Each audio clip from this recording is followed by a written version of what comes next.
Bonjour, donc dans cette vidéo qui vient après une première vidéo, je vous invite, si ce n'est pas fait, à regarder la première vidéo concernant la position des points cardinaux, plan principal image, H', et F',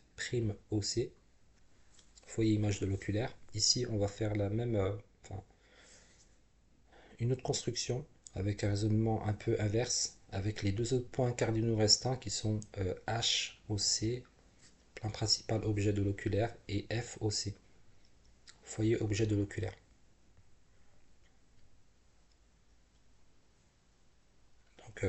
Après, vous pouvez également la regarder en première ou en deuxième. Moi, je vous conseille plutôt la regarder en deuxième.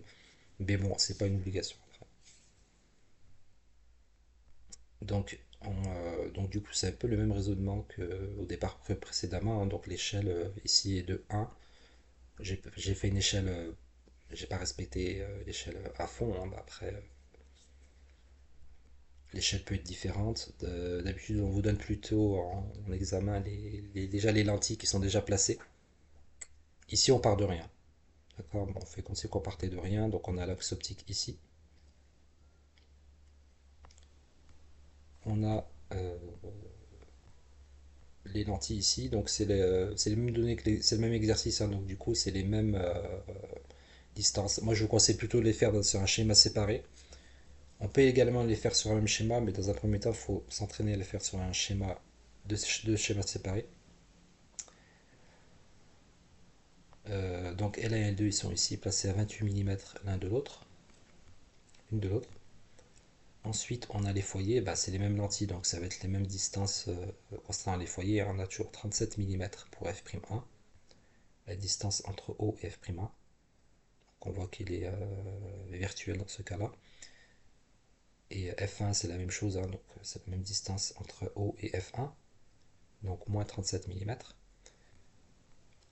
Ensuite on place f2 et f'2, donc on a la distance f'2 qui est de 19 mm entre O et f'2, et OF2 c'est la même distance mais de l'autre côté.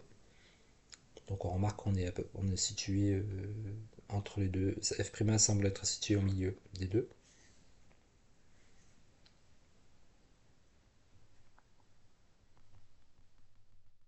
Donc ensuite, alors là c'est là que ça va être un peu différent.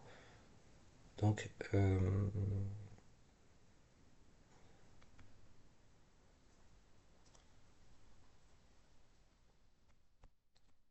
je commence par faire un rayon qui passe par le centre de L1. D'accord, un rayon qui passe par le centre, assez incliné en fait. Voilà, incliné un petit peu comme là, il est incliné peut-être pas vraiment 45 degrés, mais peut-être un peu moins. Donc on sait qu'un rayon particulier il ne sera pas dévié. D'accord, ici, ici. Ensuite, pour faire le rayon qui vient après.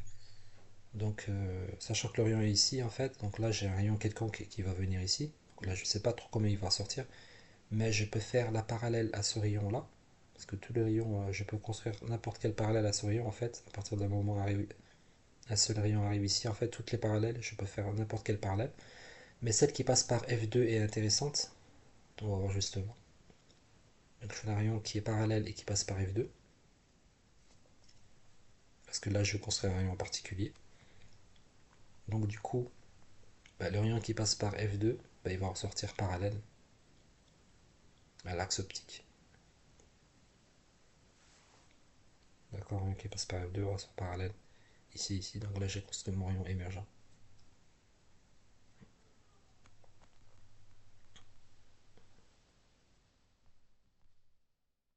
Ensuite ici, ce que je vais faire, on verra pourquoi. Je trace le plan focal objet. Dans notre schéma, je travaille sur le plan focal image. Évidemment, là, je vais travailler sur le plan opposé, le plan focal objet de L1. Donc ici, qui est F1. Et ici, vous avez vu que j'ai un point qui s'appelle FS1, qui est l'intersection entre le plan focal objet et le rayon incident ici. C'est le foyer secondaire, mais objet, pas image. FS2, FS1.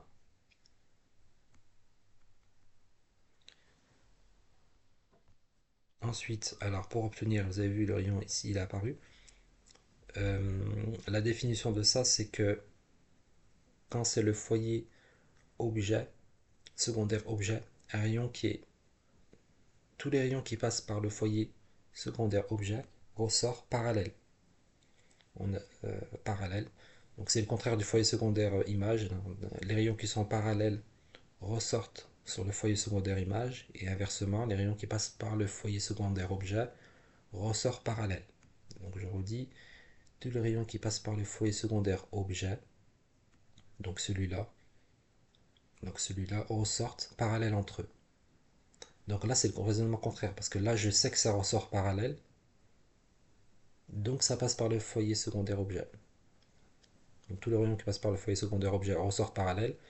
Mais moi, comme j'avais déjà le rayon parallèle, donc inversement, donc s'ils étaient parallèles entre eux, ça veut dire que les rayons, ils émergeaient du foyer secondaire objet. Donc là, c'était ici. C'était l'intersection entre les deux. Donc c'est pour ça que j'ai joint ça à ça.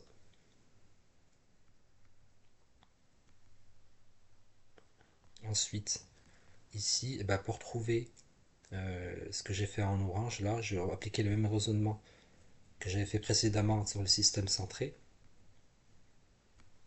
Donc on a vu que dans le système centré, on a un axe optique, on a les plans principaux qui est H. Là, ça va être HOC. Je sais qu'un rayon qui passe comme ça, je vais faire comme ça, là j'aurai mon FOC. Le rayon qui passe par FOC ressort parallèle. D'accord. Là, j'ai pas fait, je peux faire H'OC également. D'accord. Là, je vais pas le faire pour simplifier le schéma. D'accord. H'OC, il est là.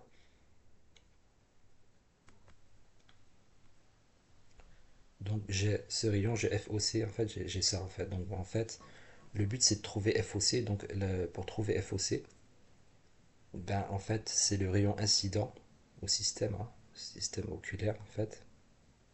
C'est l'intersection entre l'axe optique et le rayon incident. Entre le rayon incident et l'axe optique. Donc, cette intersection pour trouver le rayon, en fait, le rayon incident de départ, celui-là, en fait, c'est ce rôle-là, en fait. C'est celui-là. D'accord, le rayon de départ. Sauf que pour trouver que l'intersection entre ça et l'axe optique, en fait, entre ça et ça, je fais l'intersection entre ça et ça. Donc je suis obligé de le prolonger en pointillé. J'ai prolongé un pointillé, c'est une construction. D'accord, ma construction. Donc le F prime OC, il va être, il est ici, là, un peu à droite. On peut le représenter ici.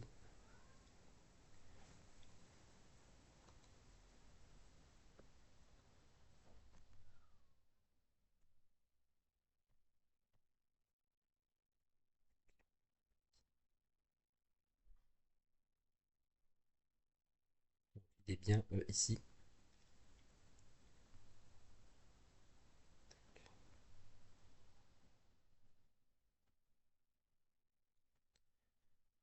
F prime OC, pardon, OC est bien l'intersection entre ça et l'axe optique est bien ici. Ensuite, pour trouver le HOC, je suis obligé de faire une intersection entre deux rayons. Donc, admettons, je ne sais pas où est cette position ici, en fait.